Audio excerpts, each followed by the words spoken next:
So for those of us who are victims of negative thoughts, it's virtually impossible to control our thoughts. But the one thing that you can control is your feelings. Okay? They say that when a favorite song comes on the radio of yours, that it releases the same endorphins in your brain that sex does? I mean, think about that.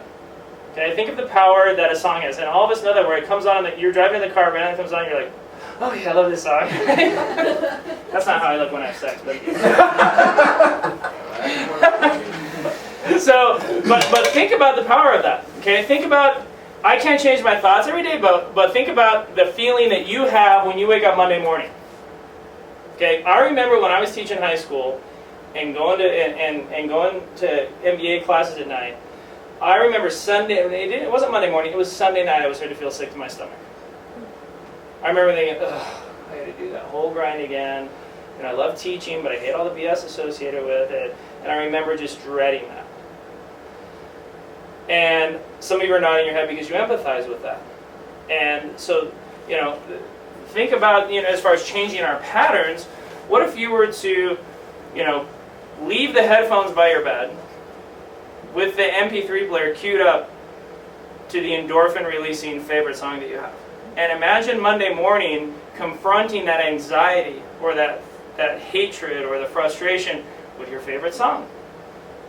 Imagine trying to interrupt those patterns that you have because you recognize, where I'm living right now and where my life isn't where I want it to be. So I need to do something physical to interrupt that and change it. It's powerful, and I can tell you that. And it needs to be something as tangible as going into financial aid and saying, I need money. It needs to be a physical action that you take. And I can think back on some of the hardest physical actions to take are making a phone call. Yesterday I was going to get takeout, and I was thinking, man, I need to call Troy. I haven't connected with Troy. I know Troy has a fantastic network. I need to tap into that network with Troy. And I thought, I'm just going to call him right now on the way to pick up India Garden. So I called Troy on the way to India Garden, shot the shit with him, we had this good conversation. Nothing really came out of it. I picked up the food, I went home, I'm sitting there watching TV, and an hour later he calls me back and says, hey Aaron, how much do you love me? And I said, I don't know, what? He said, I just had the conversation with so-and-so, they want to talk to you on Friday about selling your houses and building a network together. Think about something as simple as a phone call. That was last night. And there's a very good chance I could do $5 million in business with Troy this year. And with his contact. And who's to say that I want to say, well, I'm not in work mode right now, I'm in going to pick up takeout mode right now. It really, what I really want you to think about is distilling your life back down to taking action. The fact that you took action to come here tonight is a pattern interrupt. It changes it for you because the path of least resistance for you would have been to stay home and watch DVR shows or get online or read books or whatever you do to kill time in the evenings. So the fact that you're here is something you should pat yourself on the back, and what you need to think about next is you didn't come here for a cocktail. You came here to find something tangible, a next step for you. And that's a powerful thing, and it should be a powerful thing. Go ahead and go forward.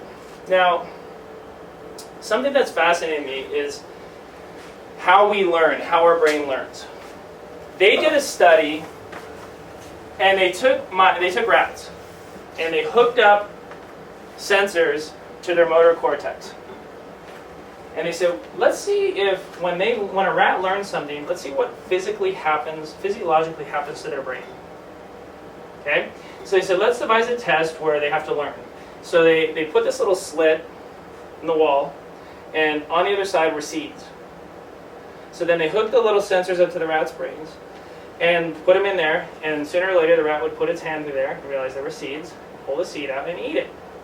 And then once it had learned that, it kept going back and eating the seeds. A very simple learning. And what they found on their little brains as they learned, because they could track the exact learning process, was that literally they had synapse formation in their brain. Physical formation, their brain created new little synapses. Now, if that happens on rats and seeds, think about what happened to my brain when I bought that first duplex. Because before that was Carlton Sheets cassette tapes. It was hypothetical in the living room, and I didn't understand hardly any of it. and I was doing an MBA. Okay. But when I did that first duplex and sold it 9 months later, and took that physical action, I had like the little real estate tumor in my brain. My brain started to grow, right? I had little synapse formation, and I did the next deal and the next deal. And now, if I didn't have this haircut right here, you know, there'd be a huge egg, right? And if you think about it, you know, some people said Tiger Woods wasn't born to play golf, but he started synapse formation when he was 3 years old, and his dad put that club in his hand. And he took 10,000 swings by the time he was 5 years old. And then he had a great teacher who could help him get to the next stage. So he was getting the great instruction and the repetitions by the time he was 12 years old. He wasn't born to play golf. He had natural athleticism. He had excellent eye-hand coordination, the eye-hand coordination that he was born with.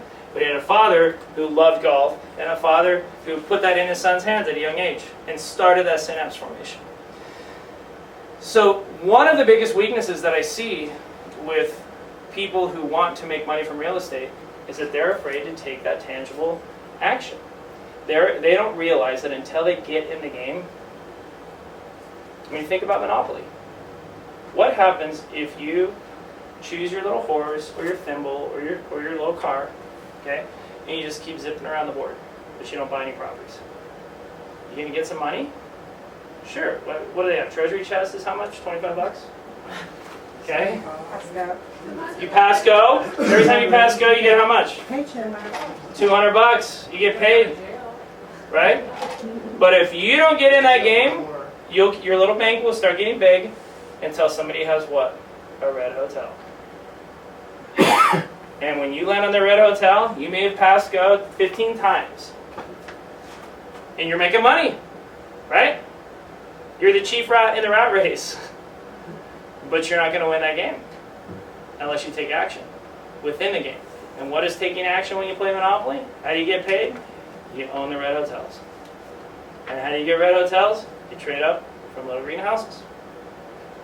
And what's funny is 2,000 deals in Indy, trailer parks. We do houses in Las Vegas now. We do stuff in Dallas. I don't think there's any aspect of real estate that I haven't actually put money into and done, from hard money lending forward. And I can distill it all back to Monopoly. You know, what was that book? My dad loved this book. It was called Everything I Needed to Know I Learned in Kindergarten. I think it was. Yeah. Right? And I think that everything you need to know about making money in real estate, you learn playing Monopoly.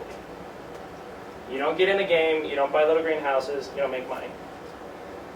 And think about that as a weakness, because people really think that, I mean, if you spend all weekend taking notes at a seminar, then what have you really learned how to do?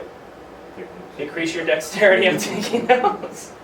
You know, until you take action, it's not productive for you. Go ahead, Sarah. Now, let me show you some examples of weaknesses that I see at seminars that are very common. I think of tenants as my employees. Most rookie investors think of tenants as someone who lives in their house. We get questions about whether they have a dog. How big is the dog? How many kids do they have? Do they have family nearby? Are there stepchildren involved? We get the whole gauntlet of ridiculous questions, and all I care about is, do they make enough money, and what's been their history on paying, because they are my employees. They are a source of revenue for me. Does that make sense? Okay? Let me see another one. Sorry.